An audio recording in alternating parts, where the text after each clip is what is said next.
It's late. The kind of late where the stars have taken over the sky and the world feels a little quieter, like it's holding its breath. The desert air is cool, and if you listen close enough, you might just hear the wind brushing past ancient stones. Stones that were once walls, homes, palaces, now scattered and half-buried, like someone dropped history on the floor and never picked it up again. Welcome to the ruins. Out here, nothing moves fast. The sand shifts a little every day, covering a bit more of the past, swallowing it whole. If you squint, you can see outlines of what used to be, broken pillars sticking up like old teeth, crumbled city gates, carvings so worn down you can barely tell if they were lions or just weird rock shapes. Somewhere out here, a king ruled.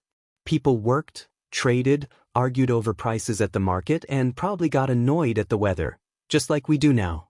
But that was centuries ago. Today, it's just quiet. The place feels like it's been waiting. For someone to notice. For someone to care. For someone to remember. And that's where we come in. We're not just here to stare at piles of stone and go, oh cool. We're here to rewind the clock. To imagine what this kingdom was like before time had its way with it. And trust me, time can be a little mean.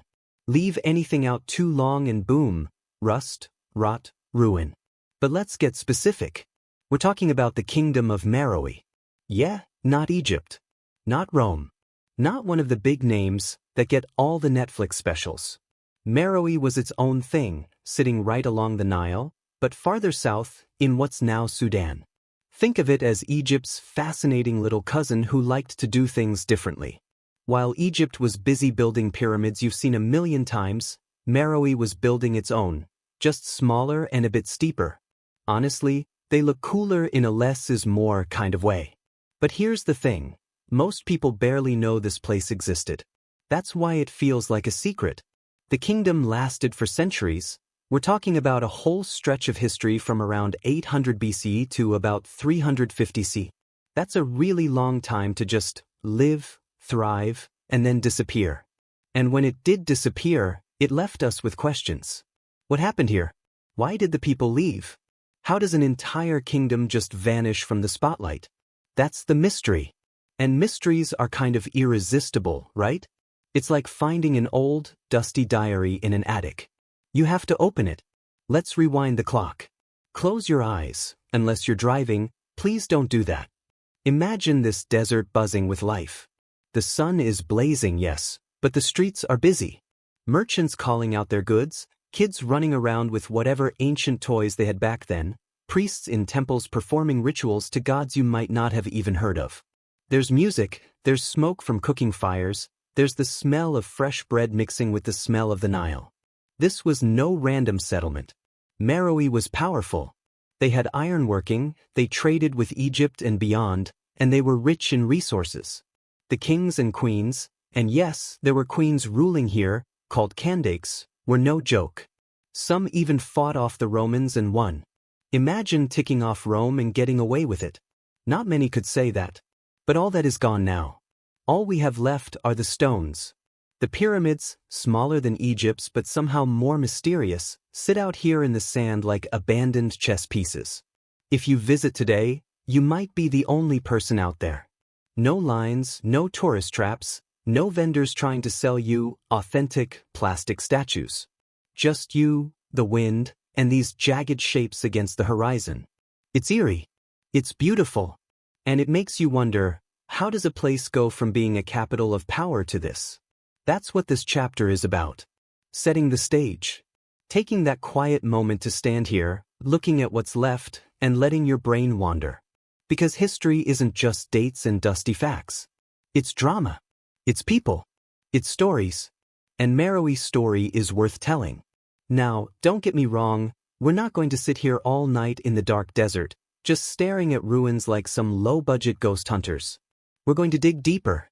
We're going to look at who these people were, what they built, what they believed, and what might have gone wrong. But before we do, just take one more moment. Picture the moonlight washing over these stones. Picture the shadows stretching like black fingers across the sand. Picture a place that once held laughter, arguments, prayers, victories, defeats. This is the kingdom lost to time. And we're about to bring it back. So, grab your mental time machine. Adjust the dials. No, not too far back, we're not going full dinosaur age, and get ready. Because we're heading into a forgotten world that deserves a little attention. And maybe, just maybe, by the end of this journey, you'll never look at a random pile of ruins the same way again. Before there were pyramids, before there were kings and queens, before Meroe even had a name, there was just land. Hot, dry, sometimes unforgiving land. But also land that could surprise you, with rivers, grasslands, and just enough good soil to make people stick around. Let's start with the geography. Picture the Nile. You know, the famous river that gave Egypt life? Well, it didn't just stop at Egypt's southern border. It kept flowing, winding its way down through what we now call Sudan. And along the way, it gave life to a region that would one day host the kingdom of Meroe. This stretch of the river is called the Nile's Sixth Cataract, which sounds cooler than it is. It's basically a rocky section where the water tumbles and churns. Good luck sailing through it without getting stuck. But that's what made this place special. The cataracts acted like natural speed bumps for anyone moving along the river. If you controlled the land near a cataract, you could control who passed through. Which means, yep, you could control trade. And trade means power. But I'm getting ahead of myself. Way before there was a kingdom, there were small groups of people here. Farmers, herders, hunters, just trying to make it work in a tough environment. The Nile helped, of course. Its yearly floods brought fresh soil, making farming possible. People could grow sorghum, wheat, barley. They kept cattle, goats, and sheep. And where there's food, there are people. Where there are people, there are ideas. This area also had something else going for it, iron ore. Not just a little bit, a lot. It was like living on top of a future tech gold mine. Iron would eventually make Meroe rich and feared, but even early on, having access to metal meant better tools, better weapons, better everything. Now let's talk neighbors. To the north, you had Egypt, already building pyramids and acting like the cool older sibling who's seen it all. Egypt had pharaohs, temples, writing systems, you name it. To the west, there were desert peoples, nomads moving with their herds, living life on their own terms. To the east, you had the Red Sea coast, and beyond that, trade with Arabia and even India. So this land wasn't some isolated patch of nowhere. It was in the middle of a busy network of movement, people, goods, ideas, all passing through. Imagine camel caravans loaded with spices, gold, ivory, and maybe even exotic animals like giraffes heading north toward Egypt or out toward the Mediterranean world. If this sounds like the perfect setup for a civilization to bloom, that's because it was. Think of it as fertile ground, literally and figuratively. The land could support farming, but it could also support something bigger. A culture, an economy, a way of life that went beyond just survival.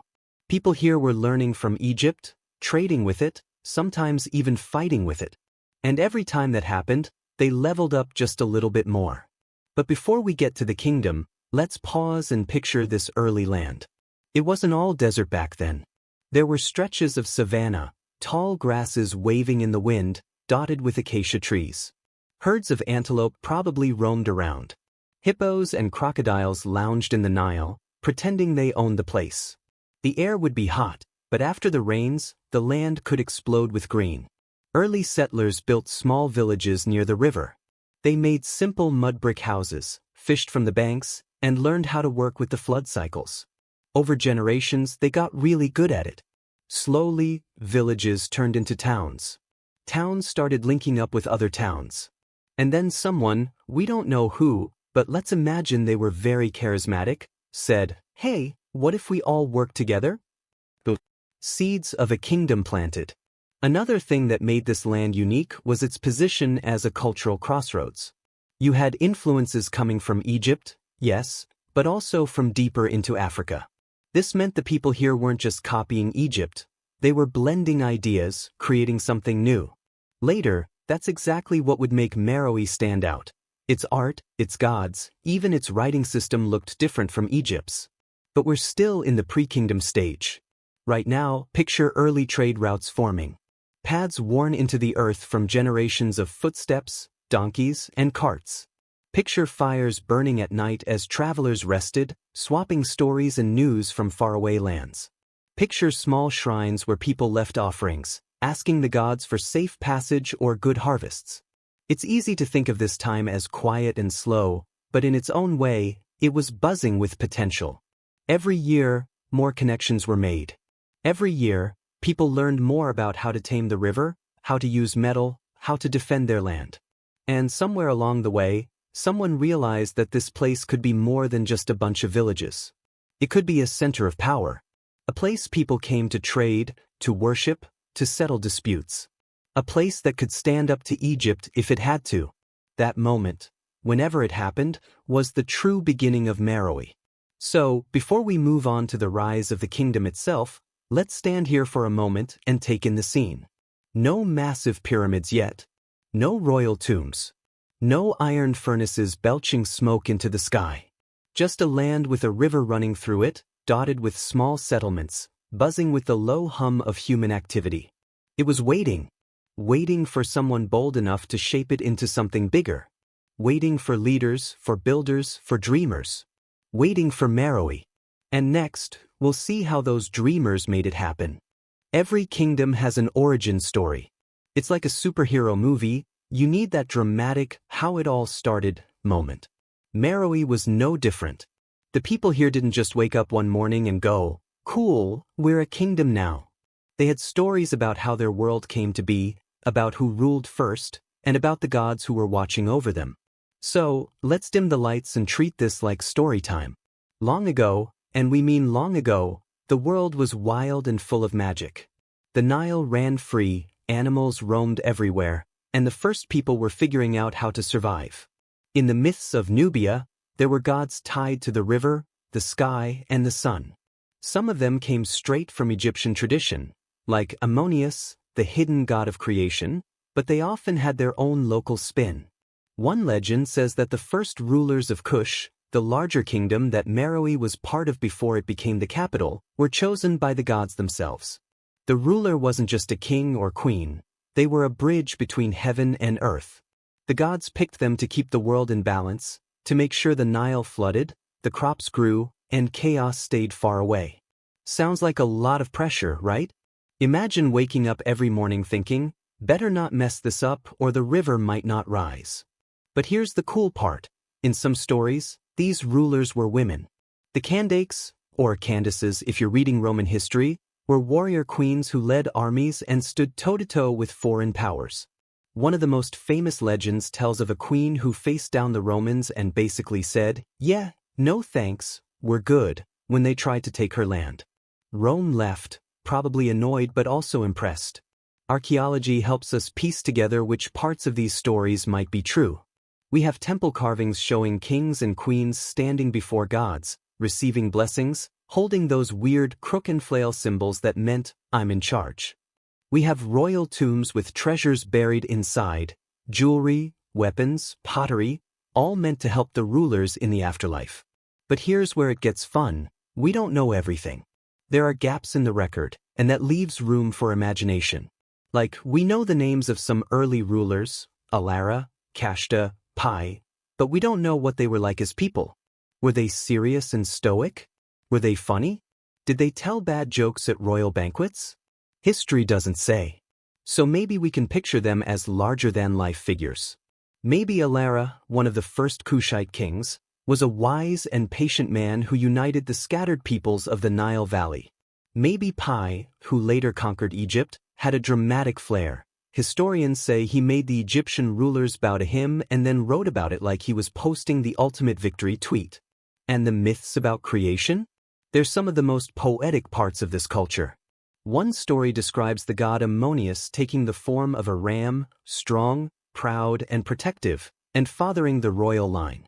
This made the rulers sons of Ammonius, giving them divine legitimacy.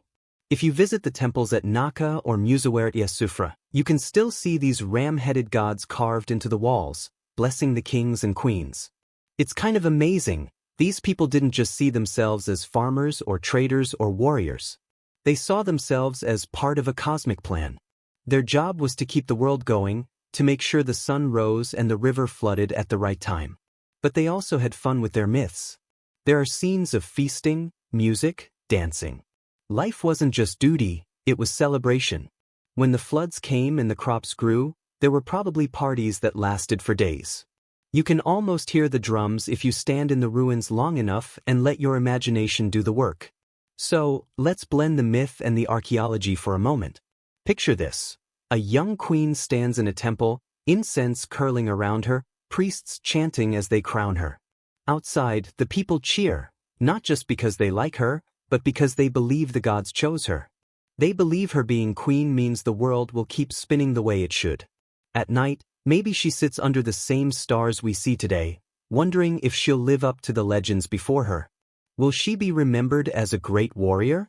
A builder of temples? Or will her name fade into the sand, like so many before her? That's the magic of this chapter. We're not just looking at stones and names on a tablet. We're looking at how a whole civilization thought about itself. Their myths weren't just bedtime stories, they were the operating manual for the universe. And honestly, it worked, for a long time. The belief in divine kingship held the kingdom together through wars, famines, and political drama. It gave people a sense of purpose and pride. But it also made them human. Even the most divine king or queen eventually had to face the reality that they were mortal. That's why they built such elaborate tombs. They were planning ahead for the afterlife, making sure they had everything they'd need. And those tombs are still out there today, whispering their stories through the cracks. So, as we leave this chapter, keep this image in your head. A kingdom rising out of myth, powered by faith, guided by rulers who believed they were chosen. It's a mix of history and legend, fact and imagination. And it's what gave Meroe its soul. Next up, we'll see how that soul took shape in stone, iron, and fire as the kingdom became a real powerhouse. Okay, so we've got our myths, our rulers, our divine blessings. Now it's time to actually build something. You can't be a proper kingdom without a proper city, right? So let's roll back the clock again and picture the dawn of Meroe's first big urban center. It's early morning. The sky is just turning gold. The Nile is quiet, like it hasn't woken up yet. And here, on its eastern bank, workers are already moving. You can hear the sound of hammers, chisels, people shouting directions. Dust rises into the warm air. This is how a city is born, not all at once, but brick by brick, wall by wall. At first, it's simple. Mud brick houses cluster together, built low to keep out the heat. There are little courtyards where families cook over open fires. You smell bread baking, smoke mixing with the scent of wet clay. Dogs bark, chickens scatter, goats bleat as they're herded toward the river for a drink. But this isn't just a village anymore. Soon there are walls, not giant fortress walls yet, but enough to say, yep, this is a city now. They mark out the space where the king's palace will go, where temples will stand, where the market will buzz. And oh, the market. Imagine a rowdy little marketplace filling up as the sun climbs higher. Traders lay out baskets of grain, figs, dates, honey. Blacksmiths hammer away at tools and weapons, the ring of metal echoing across the square. Potters stack fresh jars, still smelling of the kiln. Someone is probably selling amulets and charms, promising they'll bring good luck or keep away scorpions. And honestly, who wouldn't want that? You hear music, drums, flutes, maybe even clapping as performers try to get a few coins from the crowd. Kids run between stalls, laughing, while someone's yelling about a donkey blocking the path. The whole place feels alive.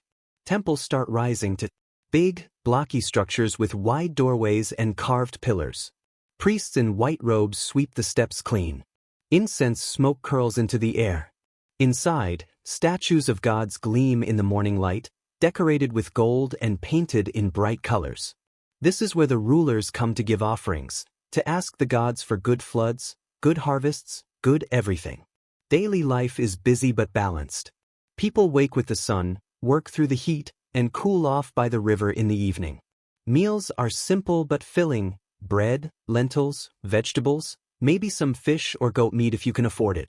Beer is common, not the kind we know today, more like a thick, bready drink that doubles as food. Clothing is light and practical. Men wear simple linen kilts, women wear long dresses tied at the shoulder, often with beads or jewelry if they have the means. Bright colors are popular: yellows, reds, blues. If you were rich, you'd show it off with gold bangles, rings, and necklaces. And iron is becoming a big deal. You can smell the furnaces burning outside the city as workers smelt ore into tools and weapons. This is what will make Meroe famous: its iron industry. By the time the city is thriving, people are calling it the Birmingham of ancient Africa. Okay, no one actually called it that back then, but historians do now, and it's a pretty great mental picture. Let's stop and take a slow walk through the streets. You pass narrow alleys shaded with woven mats overhead. The air smells of bread, spices, smoke, and sweat. You hear the shuffle of sandals on packed earth, the hiss of a blacksmith's forge, the chatter of women grinding grain together. Somewhere nearby, a storyteller is gathering a crowd, spinning a tale about a great queen or a trickster god. At the palace, things are more formal. Guards stand at the gate, spears gleaming in the sun. Inside, courtiers are busy with paperwork, or whatever counts as paperwork when you're carving into stone or writing on papyrus. Messengers rush in and out with news from faraway villages. The king or queen might hold an audience, listening to petitions from farmers or traders. Temples are busy too. Sacrifices are made: animals, food, drink, to keep the gods happy. Festivals happen when the Nile floods, turning the city into a giant party. There's music, feasting, probably a little too much beer. People dance under the stars, thanking the gods for another year of life. What's striking is how connected everything feels. The city isn't just a place to live, it's a place where religion, politics, and daily grind all mix together. You can't separate them. The king is sacred, the gods are everywhere, and even your neighbor's gossip might carry news that affects the whole community. And as the years pass, the city grows. More walls go up. Bigger temples, more workshops, bigger markets. The population swells.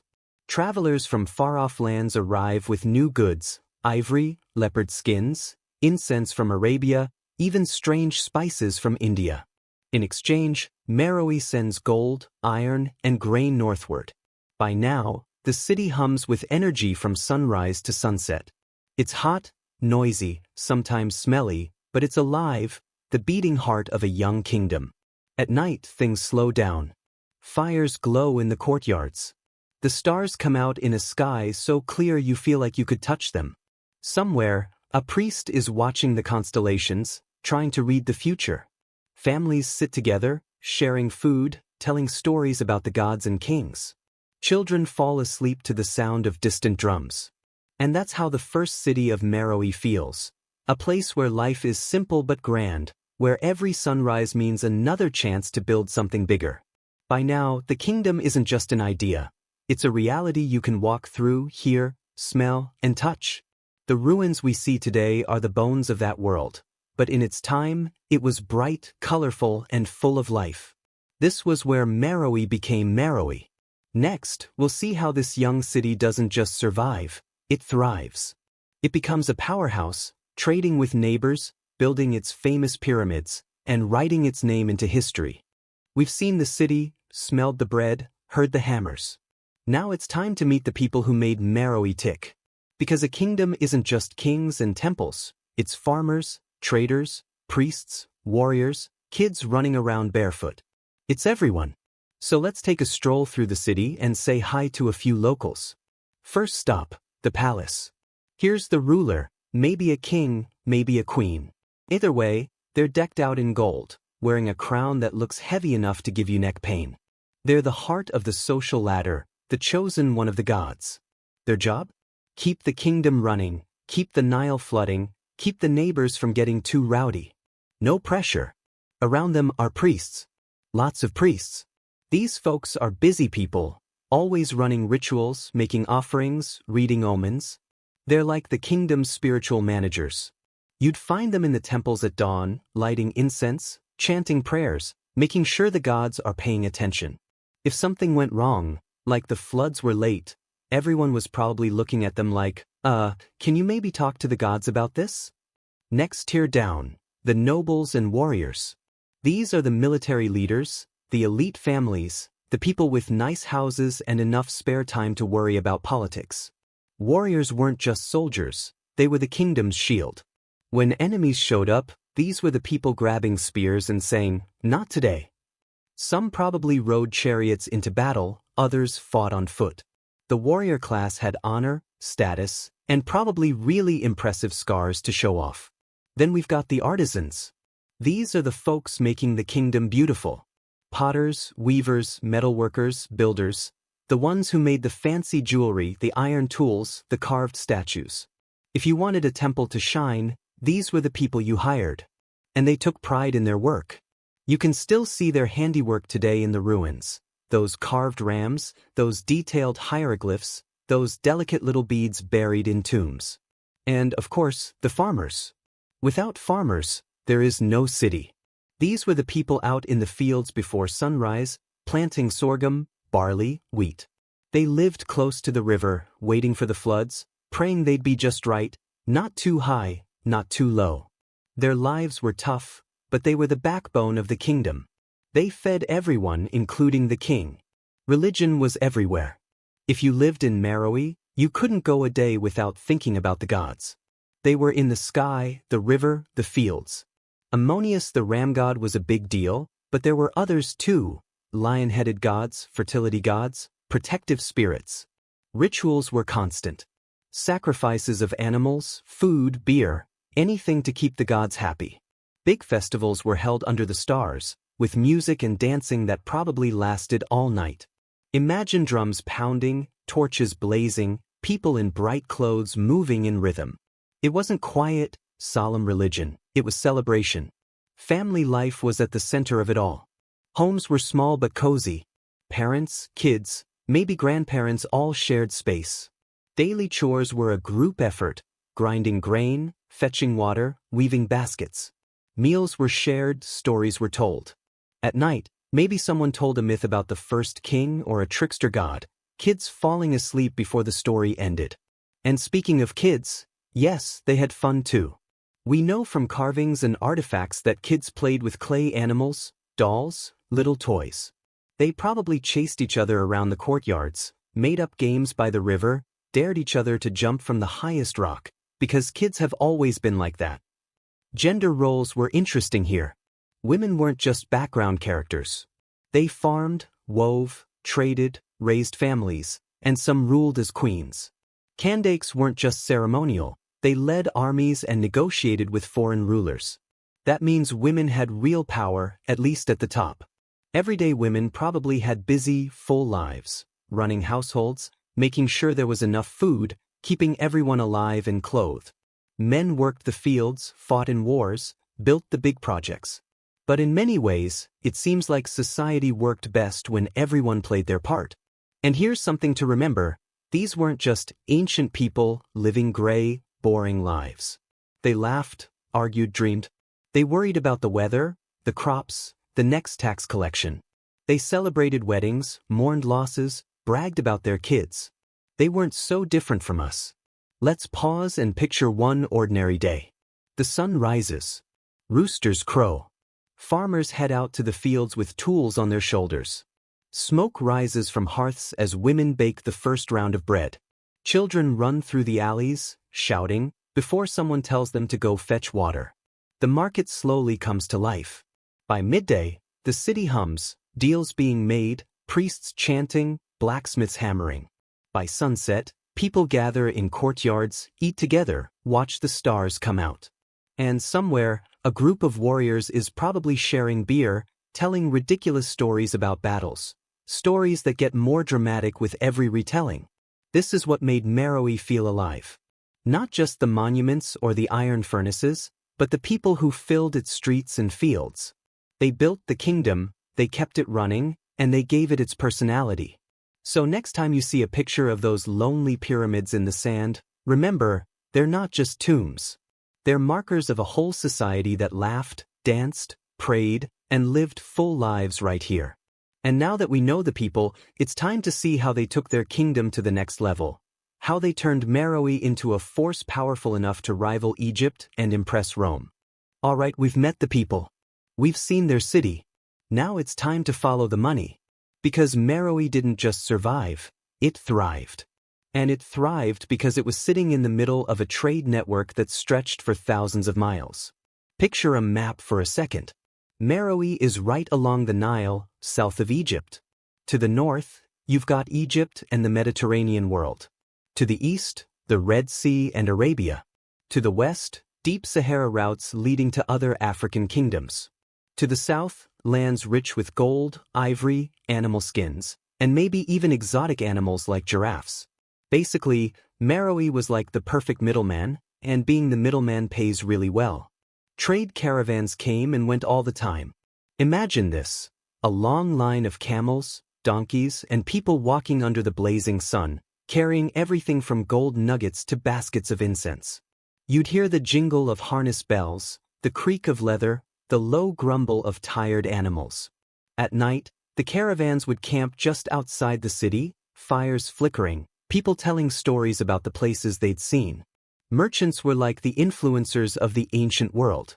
They brought back not just goods but ideas, new styles, new gods, new foods. Someone in Meroe might taste pepper from India for the first time and say, "Whoa, this slaps." So what exactly were they trading? Meroe had gold, lots of it. Also iron, their secret weapon.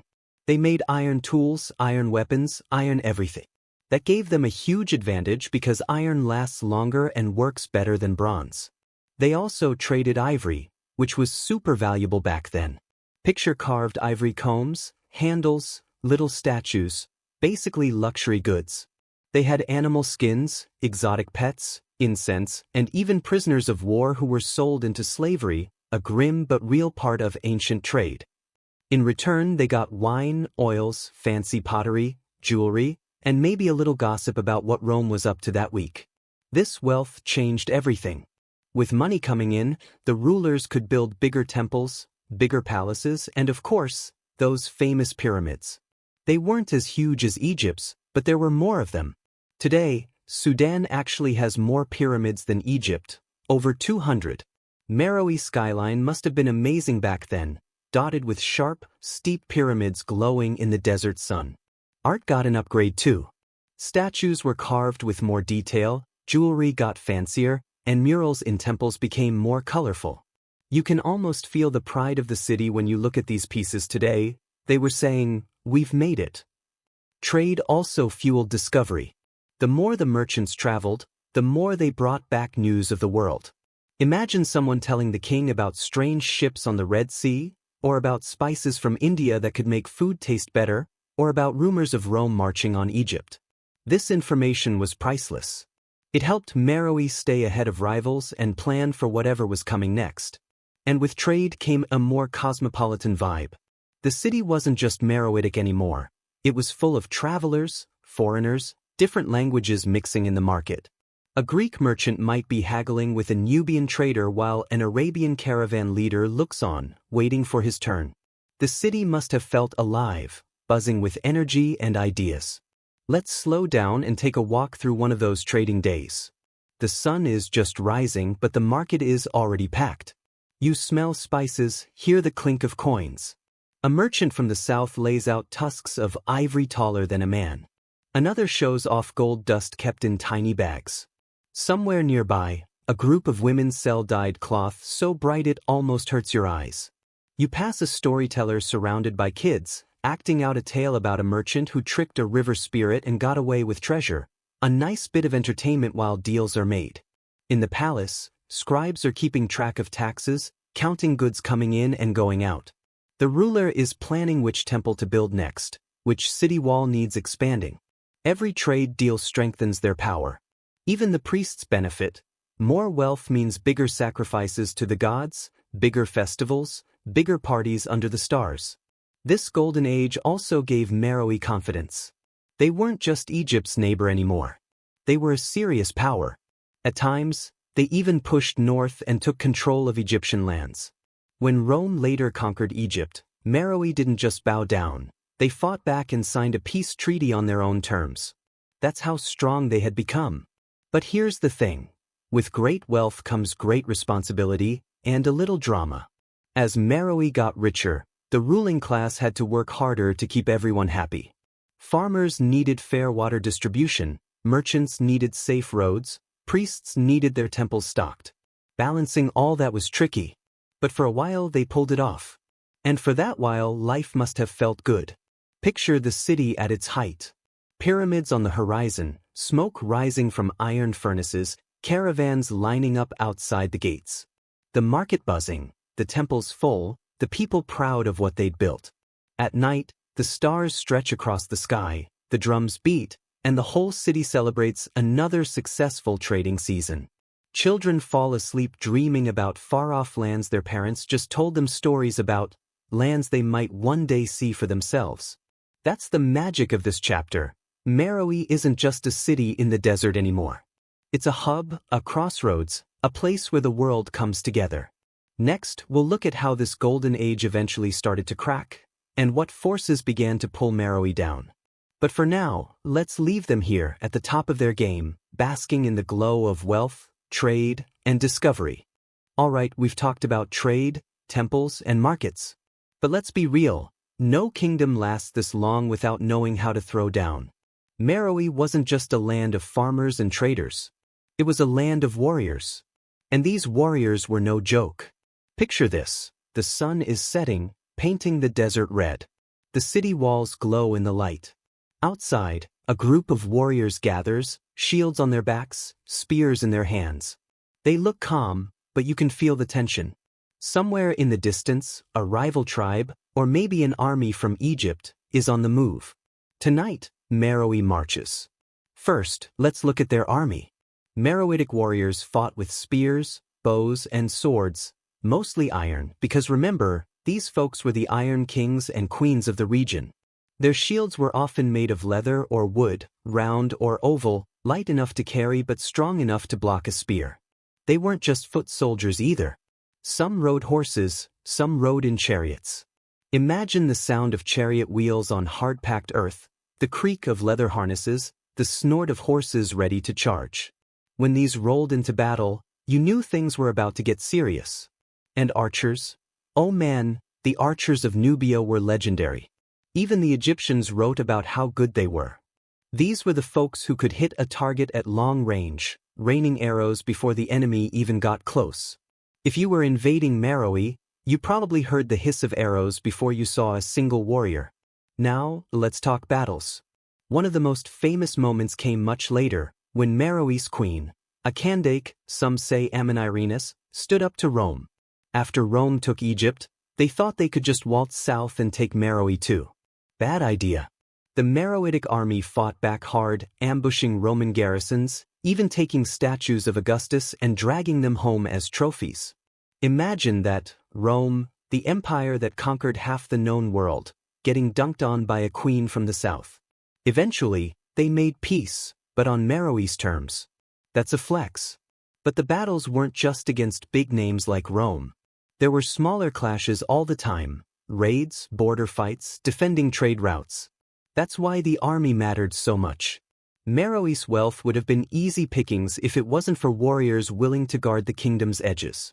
Now, imagine the night before a fight. The sky is dark, the moon thin. Fires burn low so no one can see the camp from far away. The warriors sit in a circle, sharpening spears, checking arrows. The smell of sweat and smoke hangs in the air. You hear quiet murmurs, a few nervous jokes. Somewhere, a priest or shaman walks through the camp, sprinkling incense, saying prayers for protection. When it's time to move, the camp stirs. Feet crunch on sand, shields bump against backs, the sound of leather straps and metal rings fills the night. The march begins, slow, steady, quiet. Every sound seems louder than usual. And then dawn breaks, and the battle begins. Picture a wall of shields moving forward, spears bristling like a thorn bush. Behind them, archers draw their bows, ready to fire. When the signal comes, a horn blast or a shouted order, the arrows fly, a dark cloud against the morning sky. The enemy charges, but Meroe's warriors hold. Spears thrust, chariots wheel around the flanks, dust rises so thick you can barely see. It's loud, chaotic, terrifying, but the Meroitic army was trained for this. They fought not just for their king or queen, but for the land itself, for the gods who watched from above, for the ancestors buried in the pyramids nearby. And when they won, which they often did, there was celebration. Victorious warriors came back to the city carrying captured weapons, sometimes even enemy standards or statues. There were feasts, sacrifices, maybe a parade through the streets. Kids probably ran behind the soldiers, pretending to be warriors themselves. But war wasn't constant. In peacetime, warriors still trained, still guarded the roads, still stood watch at the gates. They were the quiet presence that kept the kingdom safe so trade could flow and life could stay normal. And it wasn't all grim duty. Imagine the camaraderie. Sitting around a fire after a long march, sharing stories, passing around a jug of beer. Boasting about who threw the longest spear, who scared off a lion, who totally didn't fall off their horse last week, even though everyone saw it happen. Meroese warriors weren't just soldiers, they were part of the culture. Their bravery was celebrated in art and carved into temple walls. Some were buried with their weapons, honored as protectors even in death. This is what made Meroe strong. Not just its wealth or its gods, but the people willing to stand on the borders and say, "This far, no farther." As night falls again over the desert, picture those warriors silhouetted against the firelight, shields stacked beside them, spears within reach. The kingdom sleeps because they do not. And tomorrow? Tomorrow they might march again. We've seen the battles, the warriors, the long marches in the night. Now we get to take a breath, because this is where Meroe shines. This is their golden age. The time when everything clicked. The city was rich, the temples were full, the markets were buzzing, and the kingdom stretched its power farther than ever. Imagine walking into Meroe at this point. The first thing you notice? The sound. The clink of metal from blacksmiths hammering iron. The shouts of traders bargaining over prices. The music of drums and flutes drifting through the streets. This is a city that feels alive. At its peak, Meroe wasn't just surviving, it was thriving. The rulers of this time were strong, organized, and smart. Some were kings, some were queens, the Kandakes, and they were no figureheads. These queens ruled armies, commanded respect, and even negotiated with foreign powers. Imagine being a Roman ambassador trying to explain to Augustus why you lost a battle to a queen who wears gold jewelry, rides a chariot, and still has time to run a kingdom. That's power. This was also when art hit new heights. Carvings became more detailed, showing kings, queens, and gods with delicate lines and flowing robes. Jewelry was everywhere, gold earrings, bracelets, anklets. People liked to flex a little, and if you had it, you showed it. Even writing was flourishing. The Meroitic script, their own system of writing, was being used for official stuff. Inscriptions on temples, royal decrees, maybe even shopping lists. Okay, maybe not shopping lists, but still. Sadly, we still can't fully read it today, which is kind of annoying. Like, imagine having the kingdom's diary but not the password. But just knowing it existed tells us these folks were thinking big. Science and craft were growing too. Iron production was off the charts. They made tools that helped farmers grow more crops, which fed more people, which made the city even bigger. It was a cycle of growth, the kind of growth that makes a kingdom feel unstoppable. And it wasn't just work. This was also a time of festivals, and if you've been listening so far, you know these people knew how to throw a party. So let's imagine one of those nights. The sun has just set, and the city is glowing with firelight. Torches line the main streets. The smell of roasted meat drifts through the air. The drums start first, slow and deep, like a heartbeat. Then flutes and singers join in. People gather in the open spaces, dancing in circles, clapping along. Kids chase each other around while older folks sit on mats, drinking beer and telling stories. Priests bring out statues of the gods, decorating them with flowers and incense. Somewhere nearby, someone is probably making bets on who will dance the longest without falling over. This isn't just a party, it's a statement. It says, we've made it. We're still here. And we're not going anywhere. The rulers would appear too, maybe standing on a raised platform, looking out over the crowd. There's a sense of pride in the air, pride in the city, in the kingdom, in what they've built together. And you'd feel it too. You'd look around and see the pyramids glowing under the moon, the temples lit by torches, the crowd cheering, and you'd think, yeah, this place is something special. This golden age also meant more connections with the outside world. Meroe's influence stretched far along the Nile and across the deserts. Caravans left with ivory and gold, came back with silk and spices. The city became a melting pot, full of visitors from Egypt, from Arabia, from even farther away. Imagine the conversations in the marketplace, half a dozen languages flying around, deals being made with hand signals when words failed. And maybe, in some corner of the city, a thinker or philosopher sat quietly, watching all this happen and wondering where it was all going. Because even in golden ages, someone is always thinking ahead, about what happens when the gold starts to fade. But we're not there yet. Right now, it's still bright. The night grows louder. The music picks up. People dance harder, laugh louder, eat more. Sparks fly into the dark sky as torches burn down. Somewhere, a storyteller begins to recite the founding myths, tales of the first kings and queens, of gods walking the earth. The children sit wide-eyed, soaking it all in, dreaming of the day they'll be part of these stories. The festival goes late into the night. You can almost feel the ground thumping with the drums. And in that moment, Meroe feels eternal, like it will last forever. But of course, nothing does. Still, if we could step into time and stand there, in the glow of that firelight, with the music ringing in our ears, we'd see the kingdom at its strongest, its happiest, its most alive. This was their golden hour. And what a sight it must have been. Golden ages are great. But here's the thing about golden ages, they usually set the stage for some drama. When there's wealth, power, and fancy palaces, someone's always plotting to sit on the big chair. Welcome to the Palace of Meroe. It's not all parties and festivals. Behind those walls, the air hums with whispers, deals, and secret plans. Let's start with the royal family. Meroe was unique because queens, the Candaces, had real power. Sometimes they ruled alongside kings, sometimes on their own. This was great for equality, but it also made palace politics, let's just say, complicated. Imagine the royal dinner table. One brother eyeing the throne, a queen mother with her own favorites, advisors dropping hints about who should really be in charge. Awkward silence? Probably lots. And of course, there were heirs. The kingdom had to pick who came next, and that didn't always go smoothly. Rival princes might gather their own supporters. Cousins might try to jump the line. You can almost hear the late-night plotting. If we get the generals on our side, the priests will follow. But what about the merchants?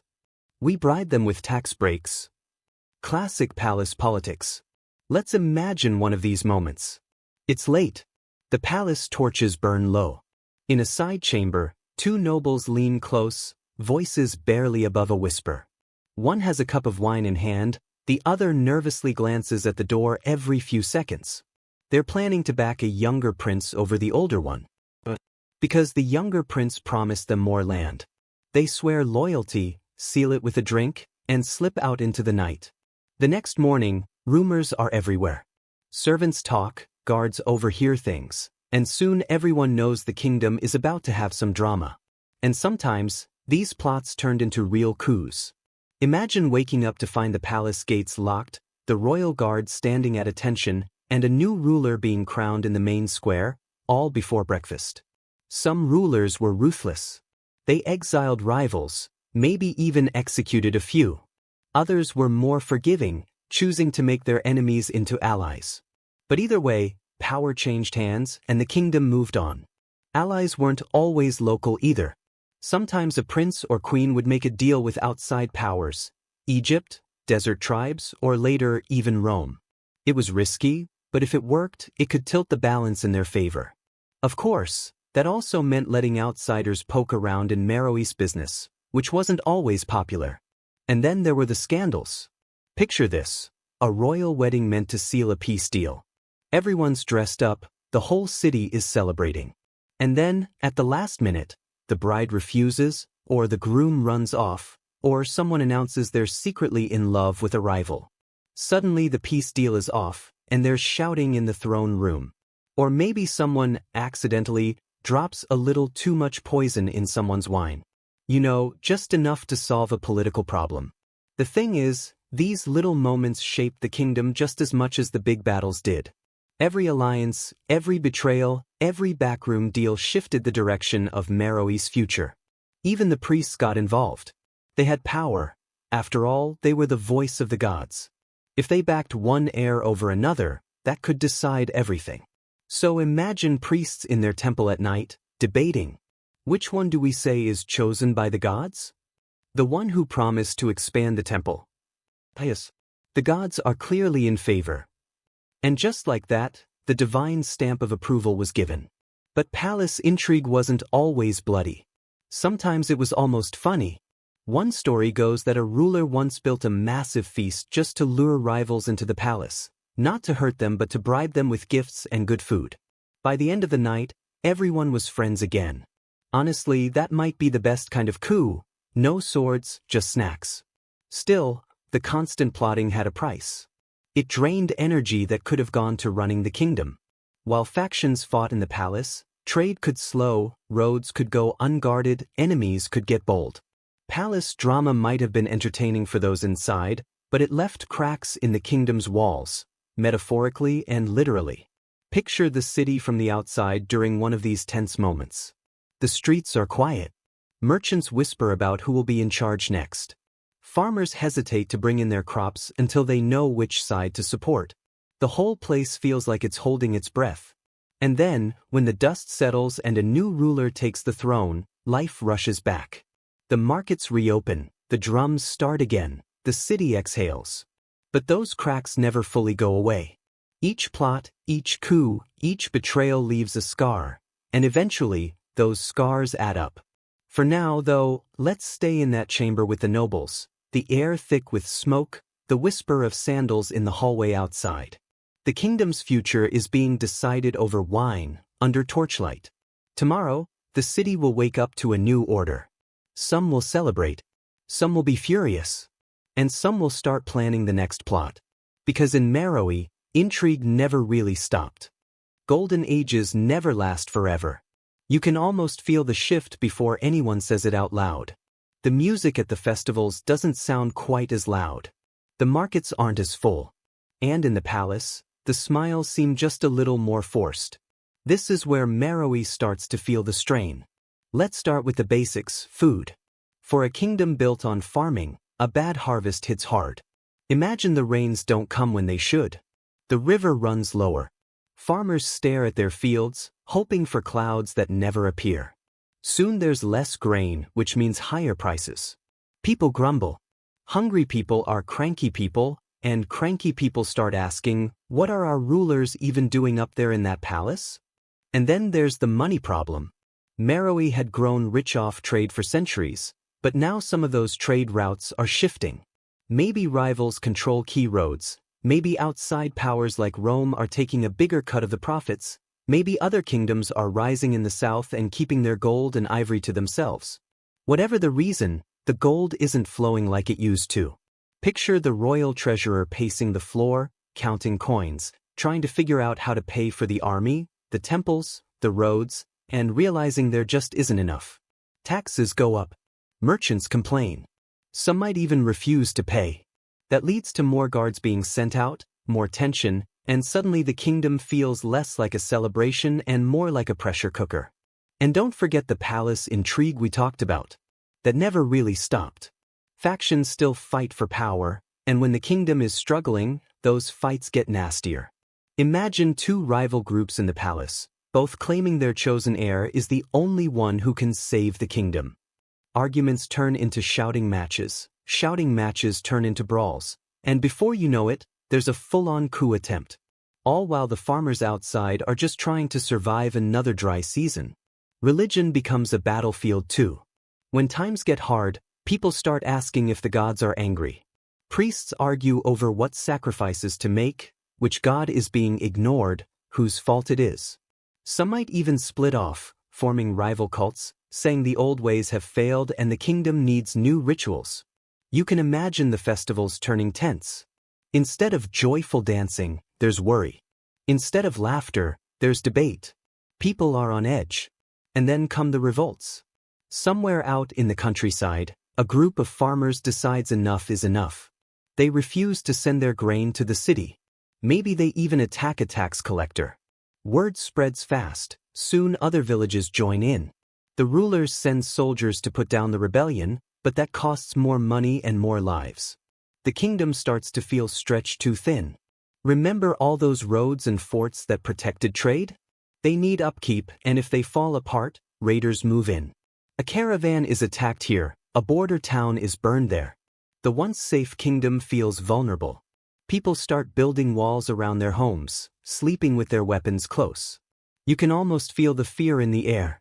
Let's take a quiet moment and picture the city at this time. It's night. The streets are mostly empty. The fires in the temples still burn, but fewer offerings are brought. The blacksmith's forges are quieter. The pyramids loom like silent watchers in the distance. Somewhere, a drum beats slowly, not for a festival but as a signal, maybe a warning. In the palace, the rulers hold councils late into the night, arguing about how to fix things. Some say raise taxes again. Others say cut spending. Some say pray harder. Others say build a bigger army. No one agrees. And all the while, outside powers are watching. Rivals see the cracks and wonder if it's time to strike. It's not over yet. The kingdom still stands. The walls are still strong. But the feeling has changed. This is no longer the confident Meroe of the Golden Age. This is a kingdom looking over its shoulder, waiting for the next blow to fall. And it will fall, but not yet. For now, we leave them here, standing in the twilight. The sky is heavy with clouds, the air thick and still. Somewhere in the distance, thunder rumbles. The storm is coming. The storm we felt coming? Yeah, it's here now. And it's loud. This is the moment when Meroe's enemies finally make their move. The kingdom has been stretched thin for years, bad harvests, revolts, power struggles, and the neighbors can smell weakness. The main threat? The Aksumite kingdom, rising to the southeast. Strong, organized, and looking for control of the same trade routes Meroe depended on. Imagine Aksum as that ambitious neighbor who sees your nice garden and decides it would look better as theirs. So here come the armies. Picture the horizon one morning. A line of dust, like a brown cloud rolling toward the city. At first it's quiet. Then you hear the sound, drums, marching feet, the creak of carts carrying siege gear. The invaders aren't here to trade. They're here to take. Inside the city, the alarm is sounded. Horns echo through the streets. People run to gather water, food, anything they can carry inside the walls. Merchants hide their goods. Priests hurry to the temples to pray. Soldiers rush to the gates, shields and spears in hand. This is a war at the gates. The defenders are tired but ready.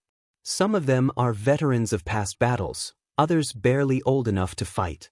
Imagine them standing on the city walls, looking out at the approaching army. Hearts racing, palms sweaty, but no one running. This is their home. Night falls before the first attack, and the city is tense. Fires burn on the walls, casting flickering light. People whisper prayers, hold each other close. Somewhere a baby cries. Somewhere a drummer beats a slow rhythm, keeping the soldiers awake. And then at dawn, the siege begins. Arrows fly first, hissing through the air. Shields go up. Men shout.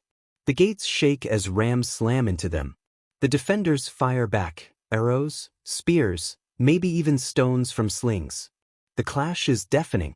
Now imagine this from ground level. You're a young archer on the wall. Your hands shake as you notch your first arrow. You take a breath, draw back, let it fly. It disappears into the dust, and you don't know if it hits. You just grab another and shoot again. Your captain shouts encouragement. Beside you, a soldier falls, but there's no time to stop. The next wave is already coming. Inside the city, chaos builds. People run water to the walls, carry the wounded back from the fight. The priests chant louder, hoping to call on the gods for help. Somewhere, someone sneaks into the palace to beg the ruler for a miracle, or maybe a surrender. But Meroe doesn't give up easily. 4 days, maybe weeks, the city holds. The invaders batter the walls, but the defenders push them back. There are counterattacks, Quick raids outside the gates at night, desperate charges at dawn. The whole city becomes a battlefield. But slowly, the cracks widen. The food stores run low. Wells start to dry. Disease spreads in the crowded streets. The soldiers are exhausted, fighting on little sleep. And outside, the enemy just keeps coming. Finally, there's one last, massive assault. The ground shakes with the charge. The gates splinter. The walls are climbed. The defenders fight to the last, hand to hand in the streets, but they're outnumbered. Smoke fills the air as fires break out. It's the end. Later writers, and even archaeologists, say Meroe was burned, its power broken. Some survivors fled south, others were taken captive. The once busy market squares fell silent. The pyramids still stood, but now as lonely monuments to what once was. Imagine standing there after the battle. The city is quiet except for the crackle of fire. The air smells of smoke and dust. A soldier drops his sword, sits down on the steps of a ruined temple, and just stares. A mother gathers her children and walks toward the gates, not knowing where they'll go. It's heavy, but it's also strangely peaceful. The fight is over. And though we don't have letters or journals from the people of Meroe telling us what they felt, we can guess grief, fear, maybe anger, but also pride. Because they didn't go down easy. They made their enemies fight for every step. And maybe, as the last flames die, someone looks up at the stars and whispers a prayer that the gods will remember them, that the kingdom's story won't be forgotten. Spoiler, it wasn't. We're still talking about it now. The gates are broken. The last battle is over. Meroe, the city of kings and queens, traders and warriors, is quiet. This is how a kingdom ends, not with one single moment, but with a slow, painful unraveling. After the final siege, the survivors have a choice: stay in a burned-out city or leave. Most leave. Picture the roads leading out of Meroe. Long lines of people carrying what little they could save: baskets, tools, a few goats or donkeys. Mothers with kids on their hips. Warriors with broken shields slung over their backs. Priests clutching statues of the gods. The city empties out one slow step at a time. And the silence grows. The furnaces that once glowed day and night are cold. The markets where people shouted prices and argued over spices are empty. The temples still stand, but the incense smoke no longer rises. Even the animals notice. No more scraps thrown in the streets, no more crowds to dodge. It must have felt like the city was holding its breath, forever. But this wasn't just about one city. The kingdom itself was broken. The trade routes shifted south, east, away from the Nile. The farms lay fallow. Villages were abandoned. The old roads cracked and were swallowed by desert. Some survivors made new lives far away. Maybe they told their kids about the great city they once lived in, about the pyramids and the festivals and the markets full of gold. And maybe those kids told their kids, until the story became a memory, then a legend. And some just stopped talking about it altogether. That's the saddest part about collapse. It's not just buildings falling. It's language, art, music, all the little things that made a place unique, slowly vanishing. The Meroitic script we talked about? After the fall, it disappeared. No one wrote it down, no one taught it, and now we still can't read it. It's like the kingdom locked its diary and threw away the key. But if you'd walked through the ruins a few years after the fall, you'd still see signs of life. Maybe a lone family still living near the old walls. A few farmers planting crops near the river. A couple of goats climbing over fallen stones. Little pockets of humanity trying to keep going. Still, the city never came back. Time moved on. Sand crept in, covering streets and courtyards. Trees and shrubs grew where markets once stood. The pyramids stood stubbornly, but even they began to crack and crumble under the sun. Imagine standing there at dusk, years later. The sky glowing orange, the wind whispering through the ruins. You can almost hear the echoes, the blacksmith's hammer, the drums of the festivals, the cries of the merchants. Ghost sounds. And then the night comes. Fulfilled at night. Stars blaze above, just like they did when the city was alive. The pyramids cast long shadows in the moonlight. Somewhere in the distance, a jackal howls. The kingdom is gone, but the land remembers. Centuries pass. Travelers stumble across the ruins and wonder who built them. Stories grow, of a lost kingdom of kings and queens, of gold mines and iron furnaces, of a city that once ruled the desert. But the real voices of Meroe are gone. And that's where the silence hits hardest. It's one thing to see a ruined wall, but it's another to know we'll never really hear their side of the story. What did the last ruler think as the gates fell? What did the last priest pray as the temple burned? What did a mother tell her children as she led them away from the only home they'd ever known? We can guess. We can imagine. But we'll never know for sure. And maybe that's the point. The fall of Meroe leaves us with questions, not answers. With ruins, not records. With silence, the kind that makes you stop, look around, and wonder how something so powerful could just fade. But here's the thing, even in silence, there's a kind of power. Today, the pyramids still stand, sharp against the desert sky. The wind still blows through the ruins. And every archaeologist, every traveler, every storyteller who comes here adds another layer to the memory of this place. So yeah, Meroe collapsed. Its cities emptied, its culture scattered to the winds. Night fell over the kingdom. But night isn't nothing. Night is quiet, sure, but it also holds the stars. So, Meroe has fallen silent. The city is empty, the fires are out, the people gone. But here's the cool part. They didn't vanish completely. They left clues. Imagine you're walking across the desert, minding your business, and suddenly you see a cluster of sharp, triangular shapes rising from the sand, pyramids. Not Egyptian style, huge and looming, but smaller, steeper, still standing proud after 2,000 years. That's Meroe saying, yeah, we were here. And those pyramids aren't empty. Inside are tombs, wall paintings, and treasures. Well, some treasures, a lot of them were looted long ago. Archaeologists have found jewelry, weapons, pottery, and even tiny offering tables carved with scenes of gods and kings. Each object is like a little postcard from the past. Then there are the ruins of the city itself. Broken columns, half-buried walls, streets that once bustled with traders. The remains of iron furnaces, big ones, proof that Meroe was basically the Iron Age capital of Africa. If you close your eyes, you can almost hear the clang of hammers and smell the smoke. They even found the outlines of old irrigation systems, channels that once carried water from the Nile to the fields. That's huge. It means the people of Meroe weren't just warriors and traders, they were engineers, keeping crops alive in a tough climate. And then there's the writing. Scattered across the site are inscriptions in Meroitic script, neat little rows of symbols carved into stone. But here's the frustrating part, we still can't fully read it. Imagine finding a whole shelf of books in a language no one speaks anymore.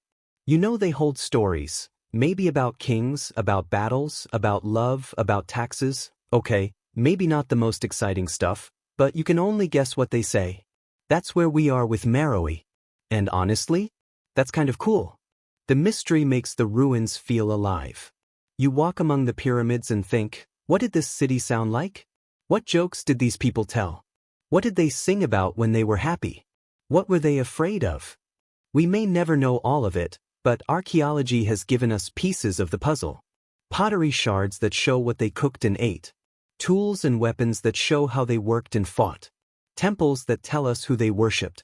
Even the bones of animals and people, showing diet, disease, and daily life. And every new dig brings something fresh. A new tomb, a new wall painting, a new fragment of text. It's like Meroe keeps slowly telling us its story, one artifact at a time. But there are still gaps. Big gaps. We don't know exactly how the kingdom rose. We don't know the names of most of its rulers. We don't know why the Meroitic script faded away, or what the last king or queen thought as the walls came down. And maybe that's okay. The ruins leave space for imagination. Space to wonder. Space to feel the weight of history without having all the answers handed to us. Picture standing there at sunset. The desert wind brushing past. The pyramids glowing orange, shadows stretching long. It's quiet but not empty. The past is there, just out of reach, whispering through the stones. That's what remained, not just ruins, but mystery. And maybe that's the best ending for a kingdom like Meroe. Because as long as there's mystery, people keep coming back. Archaeologists keep digging. Historians keep writing. Storytellers, like us, keep talking about it. The kingdom might have fallen, but its story didn't. It just got quieter. And now, thousands of years later, we're here, leaning in, listening. So, we've walked through the rise and fall of Meroe. We've seen pyramids pierce the desert sky, markets alive with merchants, warriors marching at dawn, and kings and queens plotting in palace halls. And then, we've seen it all fade, the fire dying, streets empty, the pyramids standing like silent sentinels. But what does it all mean? What can we learn from a civilization that disappeared into the sand? First, Meroe teaches us that power is fragile. Even the richest city, the strongest army, the cleverest rulers, none of it guarantees forever. Wealth and success can vanish in a few bad years, a few harsh storms, or a single invasion. It's humbling, really. Imagine thinking your kingdom will last 1,000 years and then, poof, it's gone. But fragility isn't just about external threats. It's also about human nature. Internal unrest, palace intrigue, and rivalries can crack even the strongest foundations. Meroe fell not only because of invading armies, but because it was stretched thin by politics, rebellions, and economic strain. Ambition and greed, which once drove progress, also made it vulnerable. It's a story that's surprisingly modern. Think about big empires, booming cities, even tech giants today. They rise, they shine, and sometimes they fall. History repeats itself, maybe not in the same desert, but in the same patterns. Concentrated power, unchecked ambition, and ignoring warning signs often lead to the same ending. But here's the thing, Meroe also shows us the value of resilience. The people of this kingdom didn't just sit back and hope for miracles. They built irrigation systems, forged iron, traded across deserts, and created art and writing. They laughed at festivals, celebrated victories, and fought to defend their home. Even when times got tough, they adapted. That energy, that creativity, is what makes civilizations leave traces long after they're gone. Even in collapse, some parts survived. Pottery shards, tombs, temples, inscriptions, fragments of daily life and belief. Archaeologists piecing together these traces remind us that human effort isn't entirely lost. What's left behind becomes a bridge between past and present. And maybe that's the hopeful angle. Even though the kingdom disappeared, it isn't really gone. Not entirely. Every time we walk among the pyramids, examine a piece of Meroitic pottery, or study an inscription, we bring it back to life, if only for a moment. Memory keeps Meroe alive.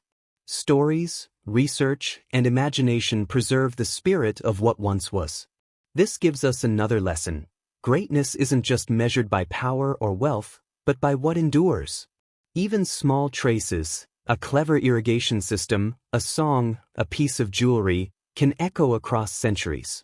Sometimes, it's the quiet legacies, not the loud victories, that last longest. And that's kind of comforting, isn't it? Because it means we don't have to be rulers or conquerors to leave a mark. Art, science, community, creativity, these can outlast empires. And when we remember those who came before, we learn not only about history, but about ourselves.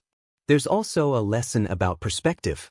When we walk through ruins, it's easy to focus on the fall, the drama, the battles, the loss. But Meroe's story isn't only tragedy. It's also a story of life, innovation, and human curiosity. People laughed, traded, loved, and created. They built a civilization that, for a time, shone brightly in the desert. Remembering that balance, achievement and fragility, triumph and failure, makes the story richer. We can even find small humor in it. Imagine a merchant haggling over gold dust while the king argues with his generals about taxes, or a young warrior tripping over a spear on the way to a parade. These moments humanize the past. They remind us that history isn't just dates and battles. It's messy, funny, and relatable. Finally, Meroe teaches us to pay attention, to notice patterns, to reflect on what we value. Civilizations are built by choices, actions, and priorities.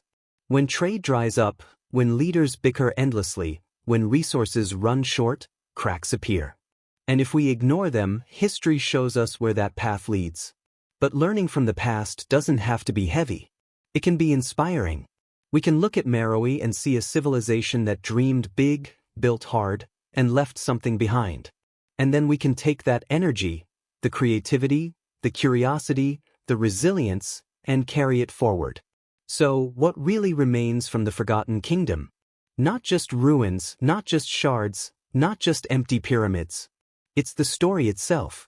The memory. The lesson. The reminder that greatness is temporary, but legacy, the echo of lives lived well, can be lasting. When we remember Meroe, we keep it alive. Every story we tell, every artifact we study, every imagination we spark, becomes part of the kingdom again. The pyramids may be silent, but in our curiosity and wonder, they speak. And maybe that's the most human thing of all. Even when everything falls apart, remembering keeps it alive. So here's the final thought from Meroe: build boldly, live fully, create, trade, sing, fight when you must. But never forget that memory is the strongest kind of immortality. Even in the desert, even under the stars, the forgotten can still teach. Here we are, back under the night sky, where it all began. The stars are out, just like they were when the people of Meroe looked up and wondered about the world beyond their city. Take a deep breath. Feel the quiet. Listen to the wind, maybe rustling through the trees or whispering across the desert. Tonight, we've walked through centuries, through a kingdom that rose, thrived, stumbled, and eventually faded away. And yet, here we are, sharing its story. That's the magic of memory. We started at the ruins, imagining half-buried stones, jungle and sand swallowing what humans built. We wandered through the fertile lands that gave life to the first settlers. We met kings, queens, and warriors, and even glimpsed their myths and dreams. We walked through the bustling markets, heard the music of festivals, and saw the glory of the Golden Age. And then, we watched the cracks form. Politics, famine, revolt. We marched alongside soldiers at the gates, felt the panic and courage, saw the city burn, and finally, we walked through the silence of the abandoned streets. It's a lot, isn't it? And it can feel heavy, thinking about all that rise and fall. But here's the comforting part. Even when kingdoms vanish, stories remain. Even when cities crumble, memory persists. Close your eyes for a moment. Imagine standing atop one of Meroe's pyramids, the wind brushing past, the night stretching endlessly in every direction. You can see the city that was, the markets, the homes, the temples, and you can almost hear the voices of the people long gone. Not clearly, of course, more like echoes carried by time itself. Those echoes aren't just noises. They are lessons, laughter, triumph, fear, creativity, and love, all the things that make us human. And they remind us that civilization isn't just about walls or armies or wealth. It's about lives lived, moments shared, stories told. That's what truly endures. And yes, there's humor too. Picture a young merchant tripping over a goat while shouting prices, or a warrior arguing with his friend about whose spear is longer. They laughed, just like we do, and that laughter is part of the memory we carry now. Even in silence, the kingdom speaks to us. Archaeologists uncover shards, inscriptions, and ruins. Scholars piece together fragments of life. And storytellers, like us, fill in the rest with imagination. The city may not stand anymore, but it lives in our minds and in the telling. Now think about the people themselves. They faced challenges we can hardly imagine: harsh deserts, unpredictable rivers, invasions, and political intrigue. And yet they built, created, and dreamed. They celebrated under the same stars we see tonight. They lived fully, even knowing that nothing lasts forever. There's a lesson in that. We might not have pyramids that reach the clouds, armies that strike fear, or treasures buried in the sand. But we do have stories. We do have the chance to create, to share, to imagine. And we do have memory, the kind that carries a civilization forward long after the last stone falls. So take a moment and breathe in that thought. Let it settle. Even if Meroe no longer hums with life, it continues to inspire, to teach, and to remind us of what humans are capable of. We can build, we can dream, we can fall, and still, something of us remains. Imagine one last festival in your mind. Torches flicker in the night, drums beat, voices sing, children laugh, warriors cheer. Now imagine the city empty again, but the memory of that night stretching across centuries. That's what we carry with us, the echo of life, enduring beyond walls, beyond wars, beyond time. And tonight, under these stars, we carry it with us too. Maybe you're lying in bed, or sitting by a quiet window, or walking through your own city streets. The same stars watch over you as they watched over Meroe.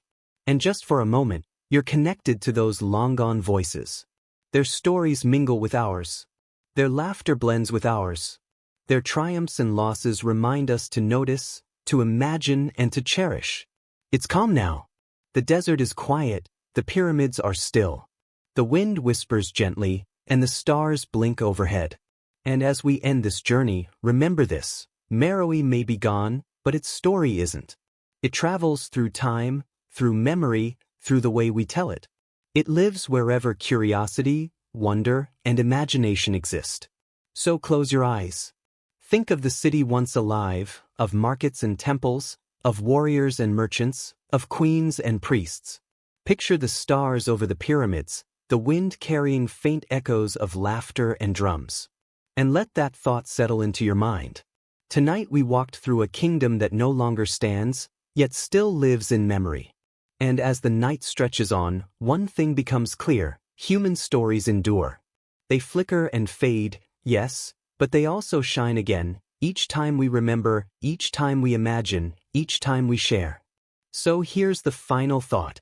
Even when everything falls silent, even when the desert swallows walls and streets, stories remain gentle, quiet, enduring, like stars, scattered across time, waiting to guide anyone who dares to look up and listen. And with that, we rest under the same sky, under the same stars, carrying the memory of Meroe with us once more.